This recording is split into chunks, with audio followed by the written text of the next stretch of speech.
Bonjour tout le monde, je vous retrouve pour cette nouvelle vidéo qui est un peu différente des vidéos que je poste d'habitude. Euh, mais ma chaîne YouTube est consacrée au bien-être pour tous et je pense que c'est un sujet important et qui peut-être malheureusement prend de plus en plus de place dans la vie de certaines personnes. Peut-être pas vous parce que vous êtes souvent des personnes très très positives qui faisaient attention à ce que vous consommez en ligne, etc. Mais peut-être que vous avez des personnes dans votre entourage, que ça impacte directement et peut-être que vous pouvez partager cette vidéo pour les aider, leur donner des compréhensions sur ce qui se passe. Donc de quoi je veux parler? Je veux parler de la négativité en ligne. C'est pas un phénomène nouveau, mais il a pris une tournure récente, enfin, il a pris une tournure différente depuis quelques années et plus particulièrement quelques mois. Moi, j'ai vu un peu plus ce phénomène arriver pendant cet été, donc l'été de 2024. Euh, En fait, d'ailleurs, je vais vous raconter ce qui s'est passé parce que comme ça, vous saurez d'où me vient cette idée de cette vidéo et mon inspiration. Donc en fait, je suis beaucoup sur Instagram des illustrateurs. J'aime beaucoup les impressions, comme vous pouvez le voir derrière moi, et souvent sur mes réseaux sociaux, dès que je m'achète quelque chose un peu du même type, je vous, euh, je vous partage ce que j'ai acheté comme ça. Vous aussi, vous pouvez, si ça vous intéresse, acheter aussi ou tout simplement aider l'artiste en question à avoir plus de visibilité.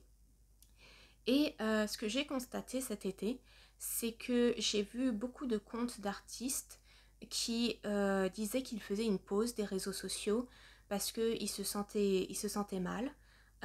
Et ils expliquaient que avec les changements d'algorithme sur les réseaux sociaux, et bah, ils avaient de moins en moins de vues et que bah, voilà, ça générait chez eux plein de sentiments négatifs et qu'il fallait qu'ils fassent vraiment une pause. Et j'ai trouvé ça triste parce que ce sont des personnes qui, par leur art, apportent du positif à ma vie, mais à la vie d'autres personnes, et c'est toujours chouette, quoi. Et, euh, et ça, en fait, ça fait écho avec un autre phénomène dont j'étais au courant, mais je ne savais pas l'ampleur. C'est ce qu'on appelle en anglais du rage, euh, du rage baiting. Voilà, c'est ça, du rage baiting. Et il n'y a pas vraiment une traduction française, ou du moins comme ça, j'en ai pas trouvé une. Mais on, on pourrait qualifier ça de hameçonner. On va venir à hameçonner les personnes sur les réseaux sociaux, mais avec l'appât de la colère ou d'une émotion négative. Donc je vous donne un exemple concret. Euh, il y a beaucoup de plateformes qui, en ce moment, avec leur algorithme, donc pour rappel, un algorithme, c'est la manière dont le réseau social veuille que vous interagissiez avec les personnes. Et donc, du coup, selon si vous avez certains types de comportements, il va vous mettre en avant, il va favoriser votre contenu. Et en ce moment, les algorithmes sur beaucoup de plateformes favorisent les commentaires priment sur les likes, sur les partages et tout. Et en fait, du coup, pour susciter plus de personnes qui commentent sur leur contenu, les gens vont, ou plutôt les créateurs de contenu, vont dire une phrase, faire quelque chose pour susciter une émotion négative. Donc ça peut être de la maman qui recommande à toutes les autres mamans de donner des bonbons au petit déjeuner pour les enfants et inventer des choses de pourquoi c'est bien pour qu'ensuite d'autres mamans dans les commentaires disent vous êtes une mère indigne, il ne faut pas faire ça, vous ne vous rendez pas compte, etc. La personne qui a dit ça, elle est pleinement consciente que ce n'est pas la vérité, mais elle fait comme si c'était la vérité pour qu'on commente, pour que ça suscite des commentaires et que du coup, elle soit mise en avant par les réseaux sociaux. Et ça, déjà, c'est un gros problème. c'est un gros problème parce que ce que ça nous montre à l'heure actuelle, c'est que c'est pas simplement les commentaires que les réseaux sociaux mettent en avant, c'est les comportements négatifs, c'est la négativité de manière générale. Il y a ça qui est un premier phénomène et après je vous parlerai d'un autre phénomène qui va encore plus accentuer ces émotions négatives. Et voilà, les gens se sont fait avoir, les gens sont rentrés dans une émotion négative alors qu'ils n'avaient pas besoin. Et du coup, ces personnes-là qui font du rage baiting prennent la place d'autres personnes qui notamment sont dans le positivisme, comme moi je l'ai constaté avec les artistes.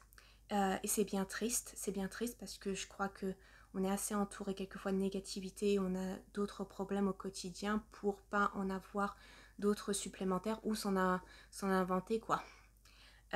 Donc voilà, ça c'est un premier point pour vous à faire attention, même si vous êtes quelqu'un de positif et que vous faites très attention au contenu. Ça m'est arrivé de voir un tout petit échantillon peut-être de thérapeutes, de personnes qui un peu ressentaient de l'impuissance face à ce phénomène des algorithmes et pour gagner en visibilité faisaient un peu de rage baiting pour être vu. Donc faites bien attention à ça, ne nourrissez pas ça, concentrez-vous sur les personnes qui font des choses positives parce qu'ils en ont besoin et on en reparlera après de comment vous pouvez les aider. L'autre chose aussi dont je voulais vous parler, c'est qu'on sait que, euh, comme je vous disais avant, les réseaux sociaux, en fait, on se rend compte que certaines plateformes préfèrent la négativité. C'est le cas de Twitter, maintenant X, depuis que Elon Musk a repris les rênes, et c'est pas que moi qui le dis, je vous invite à faire vos propres recherches, il y a plein de rapports de spécialistes en réseaux sociaux qui le disent. La plateforme privilégie la négativité et j'ai suivi certaines personnes et moi-même du coup j'ai testé, j'ai mis mon moteur de recherche en incognito et je me suis même déconnectée de certains réseaux sociaux et pour voir comme si j'étais un nouvel utilisateur que la plateforme ne connaît pas, qu'est-ce qu'il allait me présenter. Et effectivement en premier il allait me présenter des choses plutôt négatives. Et aussi, ce qui est très dommage, c'est qu'une fois même que j'entraînais un petit peu l'algorithme, où je lui montrais les choses positives que j'aimais, et encore une fois, je ne suis pas la seule à avoir fait ça, d'autres personnes l'ont fait aussi, même si je voyais plus de choses positives, il me montrait quand même pas mal de choses négatives, parce que la plateforme est construite comme ça, mais il y a un autre phénomène plus pervers. C'est que les réseaux sociaux, ils veulent que vous passiez beaucoup de temps sur leur site internet. Ils veulent capter votre attention. C'est un des buts premiers de ces plateformes.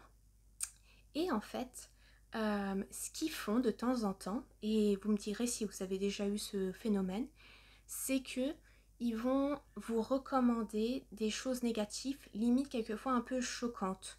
Donc je vous donne un exemple. Comme je vous disais, moi j'ai très bien entraîné mon algorithme Instagram pour me proposer en priorité des thérapeutes ou des illustrateurs. Et de temps en temps, ça arrive qu'ils me montrent des vidéos choquantes d'animaux qui vont pas bien, de mamans qui sont en train de vivre des deuils ou des choses très, très choquantes et qui me font générer en moi des sentiments négatifs que je ne veux pas ressentir. Mais en fait, c'est fait exprès.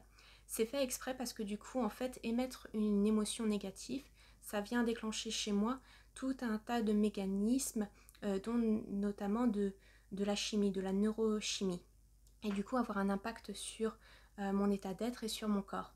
Et ça, du coup, en fait, mon premier réflexe, c'est comme le réflexe de beaucoup de personnes, c'est ce qu'ils veulent, c'est que ensuite, vous retournez, vous allez chercher des choses qui viennent contrebalancer ça, des choses positives, des choses qui vous apaisent, bref, qui vous donnent un shot de dopamine ou d'autres types de neurochimie, quoi, de manière générale. Et tout ça dans le but que du coup, vous restiez plus longtemps sur la plateforme à chercher des choses que vous aimez pour enlever toutes les choses négatives que vous venez de voir. Donc, je trouve ça assez pervers. C'est triste qu'on en soit réduit à ça, mais aujourd'hui c'est une réalité. Maintenant, il ne faut pas tomber dans la fatalité.